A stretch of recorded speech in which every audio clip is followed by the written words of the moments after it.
Hello parents, this is Kajal. Welcome back to my channel baby parents hub. और आज मैं बात करने वाली हूँ कि 6 से 8 महीने तक के बच्चे को क्या खिलाएं, कितनी क्वांटिटी में खिलाएं और कितनी बार खिलाएं, किस तरह खिलाएं कि उसे किसी भी तरह का कोई दिक्कत ना हो और वो अपनी ये सॉलिड जर्नी शुरू करने के टाइम पे इंजॉय करे और उसे कोई भी फिजिकल टेंशन ना हो या फिर किसी तरह की कोई दिक्कत ना हो। मैं ये वीडियो आगे बढ़ाने से पहले आपसे एक रिक्वेस्ट करना चाहूँगी कि मेरी वीडियो को आप ज़रूर से ज़रूर लाइक करें और मेरे चैनल को सब्सक्राइब करना बिल्कुल भी ना भूलें। सब्सक्राइब बटन के जस्ट नीचे बेल आइकन है, बेल आइकन को दबाएं ताकि मेरी आने वाले नेक्स्ट वीडियो जितनी भी है वो आपको टाइम टू टाइम मिल सकें और इसकी नोटिफिकेशन आपको आराम से मिल सके। आगे बढ़ने से पहले मैं एक और बात आपसे कहना चाहूँगी कि आप पेरेंट्स हैं तो पेरेंट्स की हर पेरेंटिंग टिप्स आपको मेरे चैनल पर ज़रूर मिलेगी और जिस चीज़ को मैं मिस कर रही हूँ आप उस चीज़ के लिए मेरे कमेंट में ज़रूर आके बताएं कि मैं आपको किस चीज़ के बारे में किस बारे में आपको और सारी वीडियो दूं। अगर आपको लगता है कि मैं आपको कुछ इन्फॉर्मेशन दूं तो आप मेरे वीडियो के नीचे कमेंट ज़रूर करें ताकि मैं नेक्स्ट वीडियो उस पर बना सकूं और आपसे कुछ बातें भी जान सकूं। और चलिए आगे बढ़ते हैं। आपको जब 6 महीने का बच्चा हो जाता है तो उसके सॉलिड शुरू करने का टाइम आ जाता है। आपको पता है कि बच्चा अपनी सॉलिड शुरू करता है तो आप चाहते हैं कि उसे इंजॉय करे। इसके लिए आपको थोड़ी थोड़ी बातों का ध्यान रखना होगा और छोटी छोटी बातों का ध्यान रखना होता है कि आपको डाइट उसे सॉलिड नहीं देना। पहली बात की डाइट सॉलिड आप नहीं दे सकते हैं क्योंकि डाइट सॉलिड दोगे, पहले तो वो सिर्फ मिल्क पे था तो उस टाइम पे सिर्फ और सिर्फ उसको डाइजेस्ट करने का कोई भी टेंशन नहीं होता था। वो उसकी बॉडी आराम से ऑब्जर्व करती थी। जो भी मिल्क दे रहे हो आप, चाहे फॉर्मूला दे रहे हो चाहे ब्रेस्ट मिल्क दे रहे हो, वो पीता था, उसके पेट भरती थी, थोड़ी देर में ही वो डाइजेस्ट हो जाती थी। उसको लिक्विड डाइजेस्ट करने में ज़्यादा सी भी दिक्कत नहीं होती थी। लेकिन सॉलिड आप डाइट अगर स्टार्ट कर देते हो तो उसे डाइजेशन करने में बहुत ज़्यादा तकलीफ हो सकती है। हो सकता है बच्चे को ज़्यादा गैस बने, ज़्यादा दिक्कत हो या फिर उसे पेन हो सकता है पेट में। तो आप उसे डाइट 6 महीने से ही सॉलिड शुरू ना करें, चाहे वो कोई भी चीज़ हो। बहुत से लोग होते हैं जो 6 महीने के बाद 7वें महीने में ही शुरू कर देते हैं उसके रोटी को दूध भिंगो के ग्राइंड करके। वो सब आपको नहीं करना है, अभी बिल्कुल भी नहीं करना है।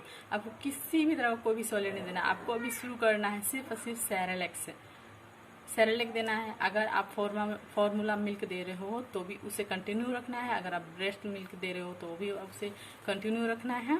इस बीच में आपको सेरेलैक यूज करना है और फ्रूट, जो भी फ्रूट को आप देना चाहते हो बच्चे को, उसे एकदम ही पतली क्वांटिटी में, पतली जिसको बोल सकते हैं जस्ट लाइक मिल्क, पतली देनी है, एकदम पतली तरह देना है। जैसे आप ग्राइंड करके उसे उसमें पानी मिक्स करके हल्के से, या फिर आप कोई मिल्क दे रहे हो, फॉर्मूला मिल्क आपको उसमें मिक्स नहीं करना है। कोई भी फूड में आपको फॉर्मूला मिल्क नहीं मिक्स करना है। फॉर्मूला मिल्क आपको अलग से ही देना है। बच्चे को आप इसमें 6 महीने के बाद आप, बहुत से डॉक्टर मना करते हैं दूध देने के लिए, लेकिन आप दूध को अच्छी तरह से बॉईल करके आप उसे यूज कर सकते हैं ताकि इन्फेक्शन ना हो। लेकिन हाँ, उसे डाइट पिलाना नहीं है। बच्चे को पिलाना आपको 1 साल के बाद ही है गाय का दूध। इसलिए आप 2 से 3 चम्मच, 1-2 चम्मच बच्चे को जिस चीज़ में आप मिला के देना चाहते हो, चाहे आप जैसे बनाना को पतले करने के लिए उसे मैश कर लो, उसमें दूध मिला के पतला कर लो पूरी तरह से और आप उसे बच्चे को दो। 1 से 2 चम्मच देना है, आप उसको ज़्यादा नहीं देना है। उसी तरह एप्पल को भी आप भाप लगा के उसको, जिसको कहते हैं, और उसे मैश करके उसमें दूध मिक्स करके उसे पतला कर देना है। उसे ग्राइंड कर सकते हो आप, ग्राइंड करके पतला बना के आप उस चम्मच बच्चे को 1 से 2 चम्मच दे सकते हो। ज़्यादा नहीं देना है आपको, बहुत कम यूज करना है आपको। ये चीज़ ध्यान रखना है कि इससे पहले उसने सॉलिड यूज नहीं किया था, उसने सॉलिड नहीं खाया था, तो ये एक तरह से सॉलिड ही है जो कि वो डाइजेस्ट कर पाएगा कि नहीं, इस बात को आपको पूरी तरह से ध्यान रखना है।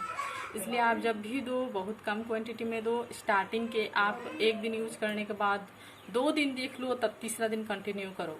आप स्टार्ट में एक दिन जैसे आज दिया है तो आपने आज और कल देखो आप, उसके बाद परसों दिन से अगर आपको लगता है कि इससे उसके पॉटी में कोई इफेक्ट नहीं हुआ भी है तो गलत इफेक्ट नहीं हुआ है, जैसे कि अगर वो अच्छी तरह से क्लियर पॉटी कर रहा है, उसे किसी भी तरह को कोई दिक्कत नहीं है तो आप उसे कंटिन्यू कर सकते हो। लेकिन 2 दिन देखने के बाद तीसरे दिन आप, क्योंकि बच्चा जब नया शुरू करता है तो उसे समझने में, उसके शरीर को समझने में कम से कम 1 से 1.5 दिन लगता है। 1 से 1.5 दिन के बीच में आप उसे दोबारा कंटिन्यू नहीं करना है। आपको 1 से 1.5 दिन देख लेना है, उसके बाद ही दूसरे दिन से तीसरे दिन से आपको शुरू करना है वो चीज़। आपको हमेशा ध्यान रखना है कि वेदर वाइज जो सीजनली जो भी फ्रूट्स चाहे जो भी मिलते हैं, जिसे आप प्यूरी बना के दे रहे हो तो आप वो चीज़ सीजनली दो।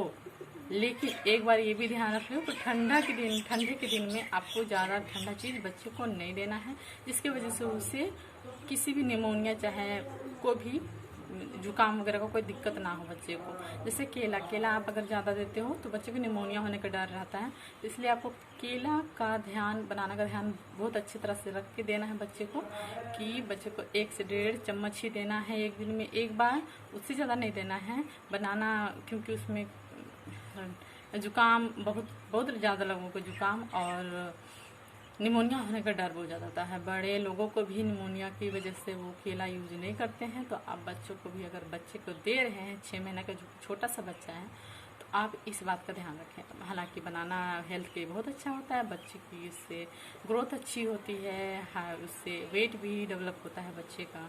तो आप बनाना ये बेशक यूज़ कर सकते हो, लेकिन छोटी छोटी बातों का ध्यान रखना है। और एक चीज़ यूज़ कर सकते हो, सेरेलेक्स जैसे आप बच्चे को दे रहे हो तो सेरेलेक्स को भी आपको पतला ही बना के देना है। उसे हमेशा ही गुनगुने पानी से हल्का ज़्यादा करना है, और ज़्यादा गर्म बच्चे को नहीं देना है, उससे उसकी जीभ जल सकती है, उसे किसी तरह का दिक्कत हो सकता है बच्चे को।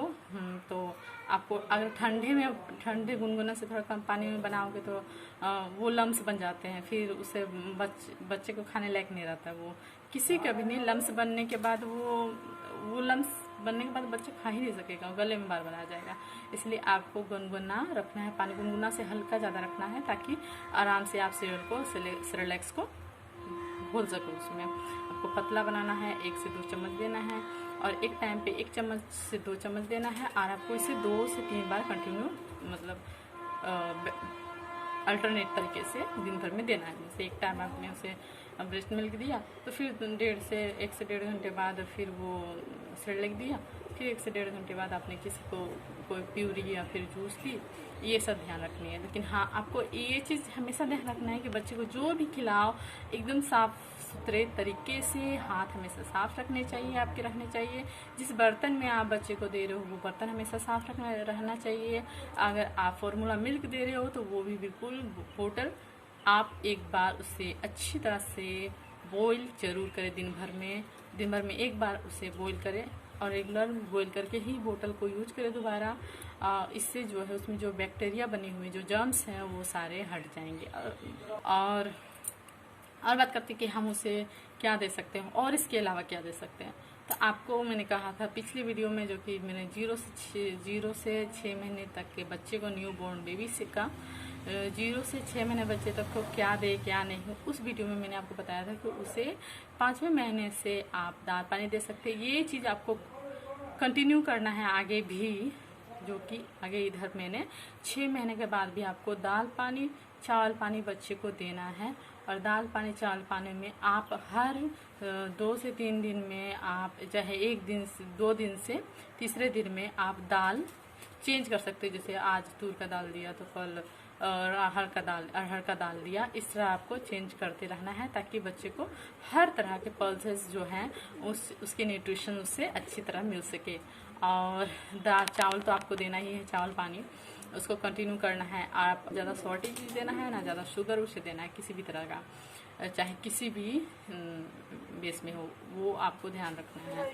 बच्चे को ज़्यादातर आप सादे टाइप का ही, जैसे आप अगर सेरेलैक दे रहे हो तो सेरेलैक में खुद पहले से ही चीनी मतलब शुगर होता है, जिसकी वजह से उसमें मिठास पहले से रहती है, उसमें आपको और ऐड नहीं करना है। और बनाना फिर मीठा रहता है, उसमें आप कुछ भी ऐड नहीं करना है। ये चीज़ के बात का ध्यान रखना है। फिर आगे हम बढ़ते हैं कि हमको बच्चे को अगर हनी देना है, ये मैंने पहले वीडियो में भी आपको बताया कि इस वक्त आप हनी दे सकते हैं।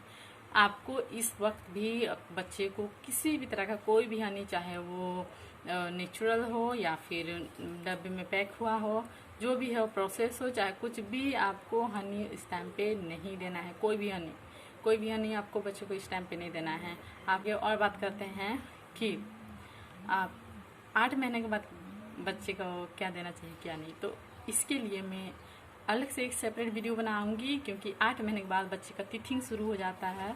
तो इस बीच में आपको क्या क्या किन किन बातों को ध्यान रखना है, क्योंकि लूज मोशन भी होना शुरू हो जाता है इस बीच में बच्चे का, वो उसके क्योंकि टीथ आना शुरू हो जाते हैं, तो बच्चे इस टाइम पे लूज मोशन का शिकार हो जाते हैं।